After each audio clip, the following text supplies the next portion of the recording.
والصلاة والسلام على رسوله الكريم أما بعد فأعوذ بالله من الشيطان الرجيم بسم الله الرحمن الرحيم يا أيها الذين آمنوا قوا أنفسكم وأهليكم نارا صدق الله العظيم إن الله وملائكته يصلون على النبي يا أيها الذين آمنوا صلوا عليه وسلموا تسليما الصلاة والسلام عليك يا رسول الله وعلى آلك وأصحابك يا رسول الله۔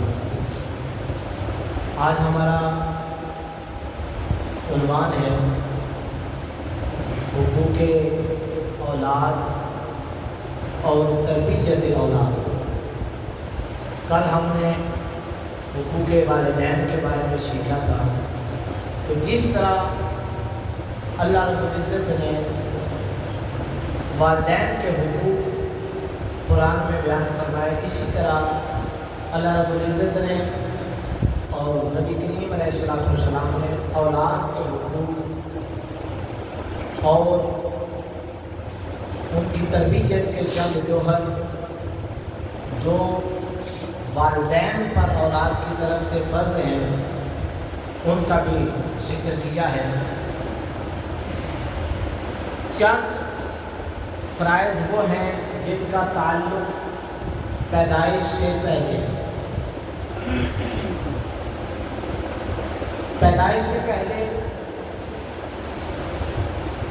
انسان کے اوپر اولاد کے حوالے سے کیا کیا چیزیں فرض ہیں۔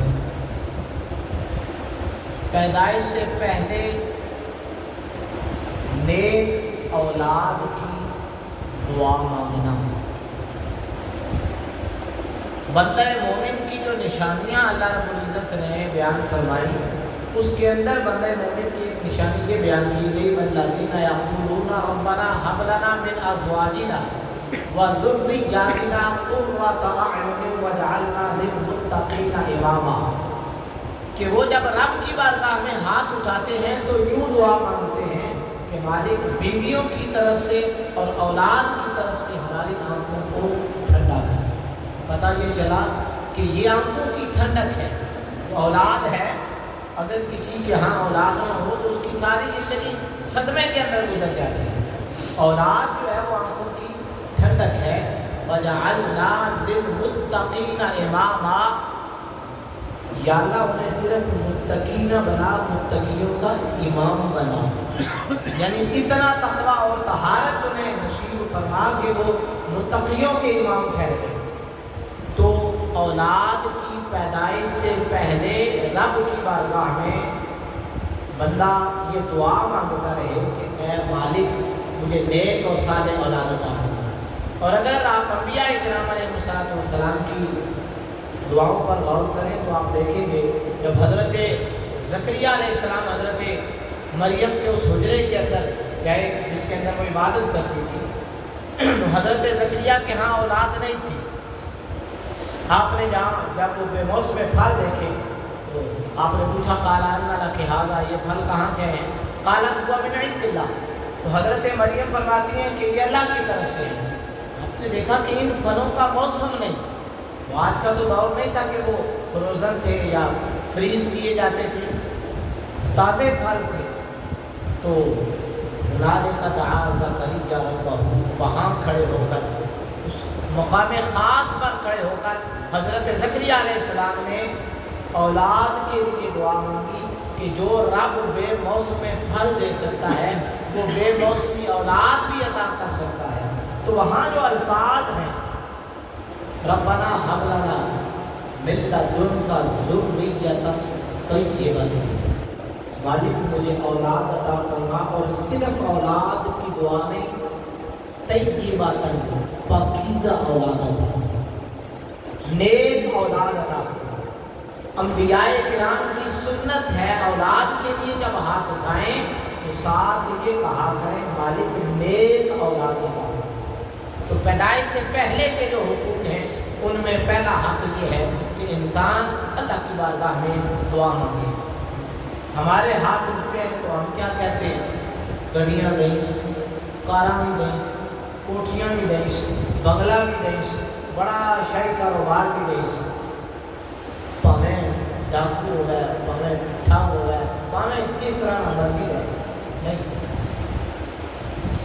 نیک ہو، اگرچہ مال و دولت کی فراوانی نہ بھی ہو لیکن نیک ہو، تب وہ آپ کے لیے کل قیامت کے دن توشہ آخرت بنے گا، ورنہ بگڑی ہوئی اولاد تو والدین کے لیے دنیا میں بھی باعث شرمندگی ہے اور آخرت میں بھی باعث ندامت ہے۔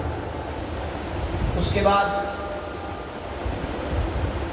شادی سے پہلے عرب کا ایک بہت بڑا شاعر گزرا تو اس نے اپنے بیٹے کو بٹھایا اور اس نے کہا کہ میں نے شادی سے پہلے تیرے اوپر بہت بڑا احسان کیا۔ اس نے کہا شادی سے پہلے آپ نے کیسے احسان کیا؟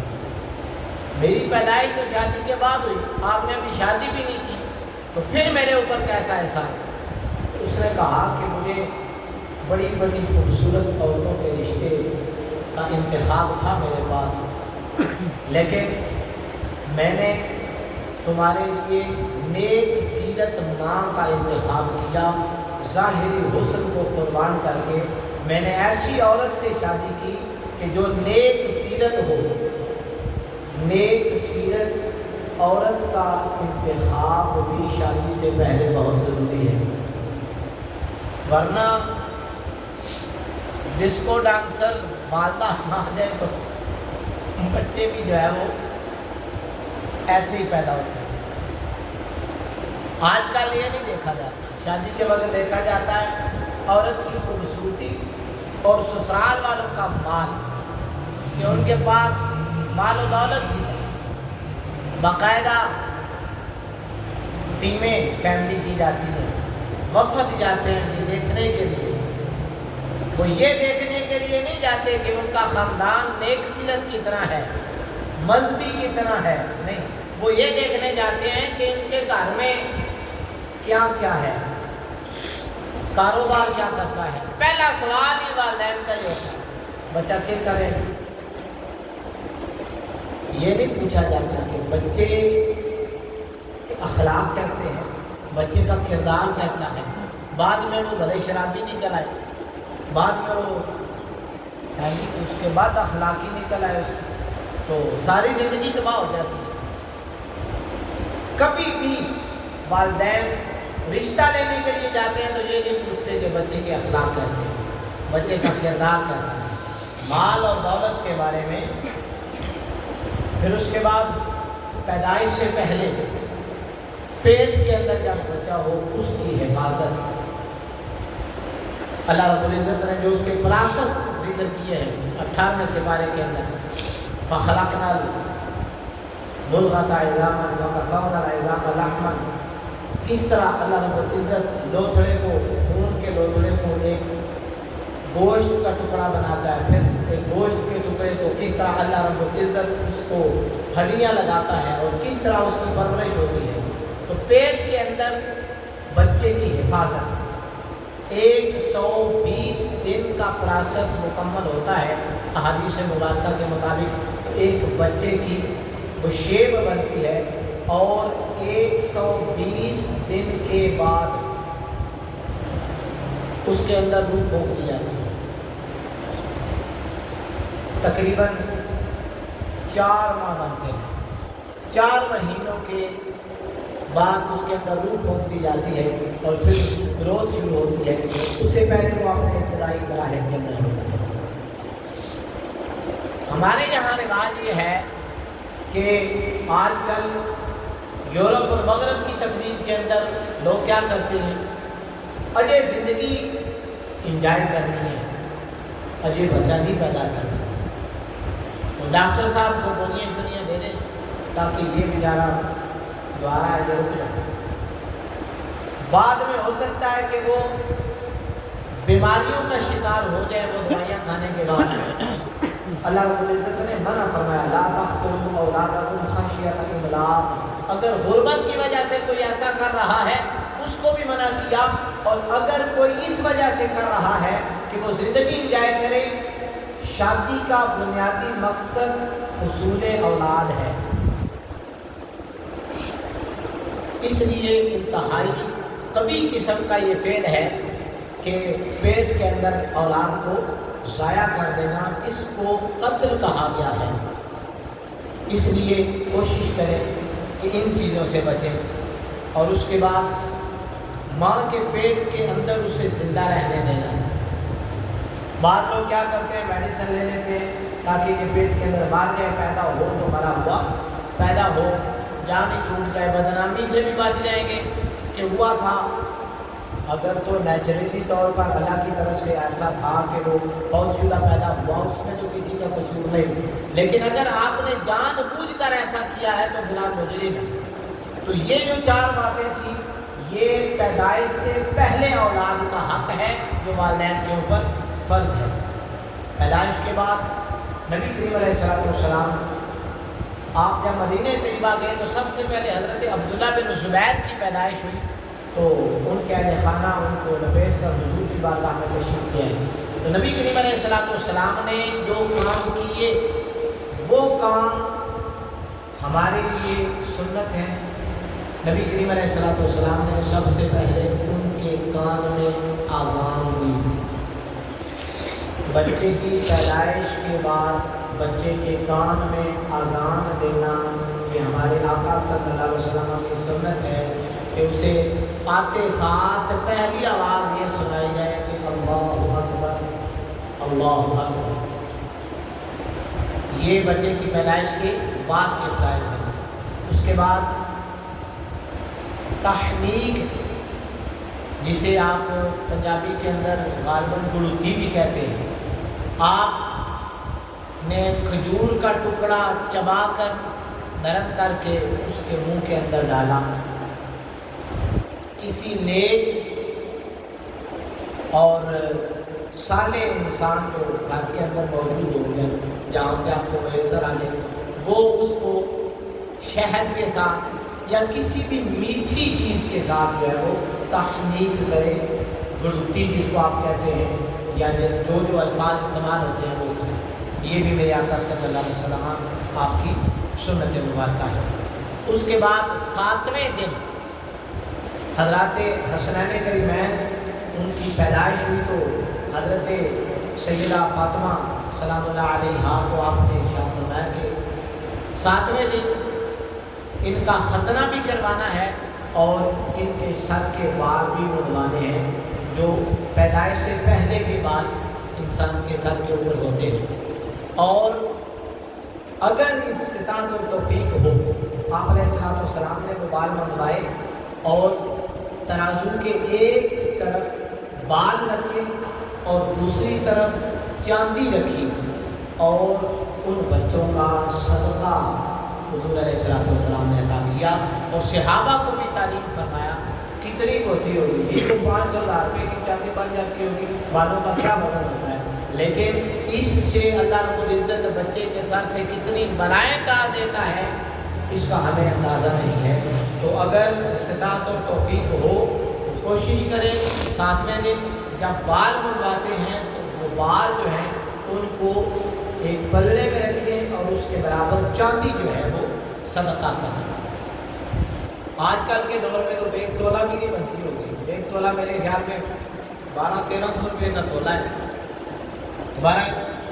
اس کے بعد ختنہ کروانا یہ بھی مسلمانوں کے لیے نبی کریم علیہ السلام کی سنت ہے۔ ختنہ کروانا جس کو آپ کہتے ہیں سنتی بٹھانا۔ اس کے بعد مرحلہ آتا ہے پیدائش کے بعد اچھے نام کا انتخاب۔ یہ بھی بڑا ایک خوبصورت مرحلہ ہوتا ہے، لیکن موجودہ دور میں اس کو ہم نے بڑا عجیب بنا دیا ہے۔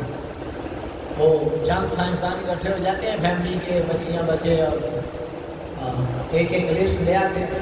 ایک کہہ رہا تھا میں نام رکھ سکتا ہوں، دوسرا کہہ رہا تھا میں نام رکھ سکتا ہوں۔ انڈیا کی جو ایکٹر ہوتی ہیں اور جو بڑے بڑے اداکار ہوتے ہیں ان کے نام پہ جو ہے وہ نام رکھے جاتے ہیں، یا گوگل سے سرچ کرتے ہیں، اچھا جی اے مانا اس نادا تھے، چلو جی رکھ دیں۔ 95% نام ایسے ہوتے ہیں کہ جن کا کوئی معنی نہیں ہوتا۔ میں یہ نہیں کہتا کہ اس کا بہت زیادہ اثر ہوگا زندگی میں، چلو 5% بھی اس نام کا اثر ہوتا ہوگا، تو 5% بھی ضائع ہو جاتا ہے۔ اچھے اور اسلامی نام رکھیں۔ بچی ہے تو ازواج مطہرات ہیں، صحابیات ہیں، نیک صالحین امت کی عورتیں ہیں، ان کے ناموں کے اوپر نام رکھیں۔ اور اگر بچہ ہے تو صحابہ کے نام پر، انبیاء کرام علیہ السلام کے نام پر اور صالحین امت کے نام پر ان کا نام رکھیں، اور یا پھر ذو معنی قسم کا نام رکھیں جس کا کوئی نہ کوئی اچھا معنی بنتا ہو۔ کوشش کریں کہ عربی کی ڈکشنری سے دیکھ کے رکھیں، کیونکہ اردو جو ہماری ہے اس کی ماں عربی ہے اور فارسی ہے، تو وہاں سے رہنمائی دیا کریں۔ یہ جو ہمارے گوگل کے معنی ہوتے ہیں، یہ لوگوں نے اپنے اندازے اور تخمینے کے ساتھ نکالے ہوتے ہیں، جس کا معنی پھول ہے، جس کا مسکرانا ہے، یہ اتھینٹک نہیں ہوتے۔ اس کے بعد باپ کی طرف نام کو بھی اور نسب کو بھی منسوب کریں۔ باپ کے علاوہ کوشش کریں کسی اور کی طرف بچے کا نام منسوب نہ کریں۔ اگر آپ نے بچہ اڈاپٹ کر لیا کسی سے، آپ نے جس کو اردو میں لے پالک کہتے ہیں، لے پالک ہے، اڈاپٹڈ بیبی ہے، تو اس کو اپنے ساتھ منسوب نہ کریں، اپنے ساتھ اس کا نسب نہ جوڑیں، بلکہ اس کا بے فام بنواتے وقت، اس کا برتھ سرٹیفکیٹ بنواتے وقت باپ کا نام وہی لکھیں۔ حضور نے کیا فرمایا، الولد من الفراش، بچہ اسی کا ہے جس کے ہاں پیدا ہوا ہے۔ آپ اس کی پرورش ضرور کریں لیکن اس کے ماں باپ آپ نہیں بنتے، تو باپ کی طرف اس کا نسب منسوب کرنا چاہیے۔ ان کے لیے دودھ اور مناسب غذا کا انتظام یہ والدین پر فرض ہے۔ عورتوں کے لیے حکم ہے قرآن مجید کے اندر، والوالدات یرضعن اولادہن حولین کاملین، 2 مکمل سال جسے 24 مہینے کہتے ہیں، مائیں اپنے بچوں کو دودھ پلائیں۔ اور دوسری جگہ قرآن پاک میں ہے وحملہ وفصالہ 30 شہرا، حمل کی اور دودھ پلانے کی مدت 30 ماہ ہے، 2.5 سال۔ اگر مدت رضاعت کو درمیان سے نکال دیں تب بھی تقریباً 2 سال سے 2-3 ماہ کم بنتے ہیں، تو کم از کم 2 سال تک مائیں اپنے بچوں کو دودھ پلائیں۔ اب کمپنیوں نے نیا رواج نکالا ہے، اگر بچے کی پیدائش ہسپتال کے اندر ہوتی ہے، پہلے تو وہ لیڈی ڈاکٹر صاحبہ خود ہی ڈرا دیتی ہیں، بہت مشکل ہے بچے کا بچنا، والدہ کا بچنا بھی مشکل ہے، یہ ہو جائے گا وہ ہو جائے گا۔ حضرت آدم علیہ السلام سے لے کر آج تک اللہ رب العزت نے ایک نیچرل اور قدرتی طریقہ دیا ہوا ہے بچے کی پیدائش کا۔ جو ماں بچے کو جنم دیتے وقت تکلیف نہیں سہتی، اسے بچے کی قدر کا اندازہ بھی نہیں ہوتا۔ یورپ کے اندر آج بھی نیچرل طریقے کے ساتھ بچے کی پیدائش پر زور دیا جاتا ہے، لیکن ہم نے یورپ کی تقریر میں کوشش یہ کر لی ہے، ہماری ڈاکٹرز جو لیڈی ڈاکٹر ہیں یا اس فیلڈ کے جتنے بھی لوگ ہیں گائنی کے، ان کی روٹین یہ بن چکی ہے کہ وہ دیکھتے ہیں کہ ہمارے پاس ایک کیس آیا ہے، اب ہم نے اس سے اتنے ہزار یا اتنے لاکھ روپے کیسے بٹورنے ہیں۔ پہلے حسین کے والے تھے، بہت مشکل ہے، بہت مشکل ہے، حالانکہ صحت مند بچے بھی پیدا ہوتے ہیں۔ تو کوشش کریں ڈلیوری نارمل طریقے کے ساتھ ہو، اور دوسری کوشش یہ کریں کہ عورتیں بچے کو اپنا دودھ پلائیں، جا کے نئی نسل پر بات چڑھے گی۔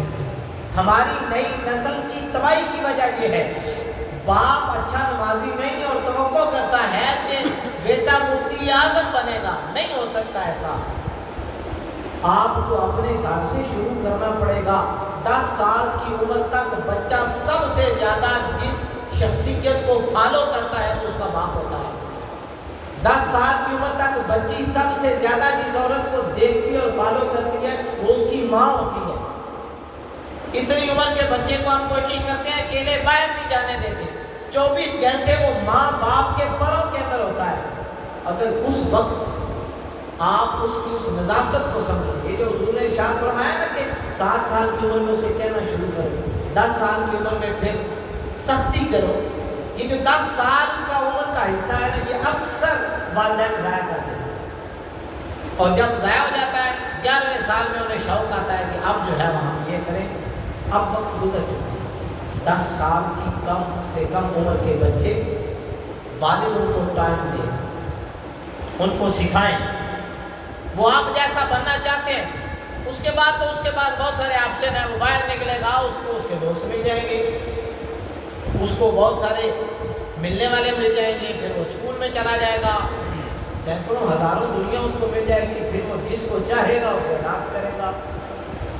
کسی چرسی کے ساتھ دوستی ہوگی تو وہ چرسی بنے گا نا، آج ہی تو نہیں بن سکتا۔ اس لیے کوشش کریں بچوں کی تربیت کا جو وقت ہے وہ بہت اہم ہے، 10 سال کے بعد وہ ضائع مت کریں۔ اور میں دوبارہ اسی پوائنٹ پہ آؤں گا کہ شادی سے پہلے خود اگر ٹریننگ نہیں تو خود ریسرچ کریں، ازدواجی زندگی گزارنے کے اصول پڑھیں اور بچوں کی تربیت کے اصول پڑھیں۔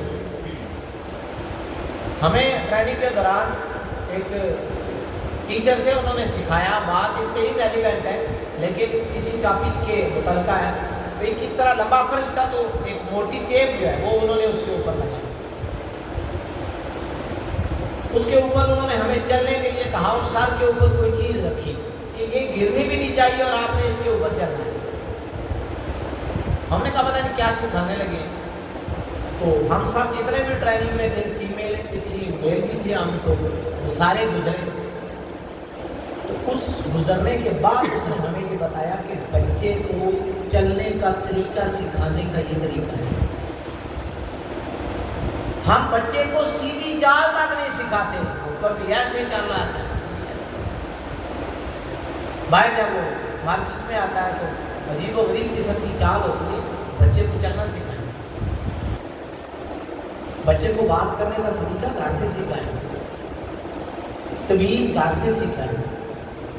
لمبا ہو جائے گا، میں اختصار کرتا ہوں، اولاد کے ساتھ شفقت اور ہمدردی کرنا۔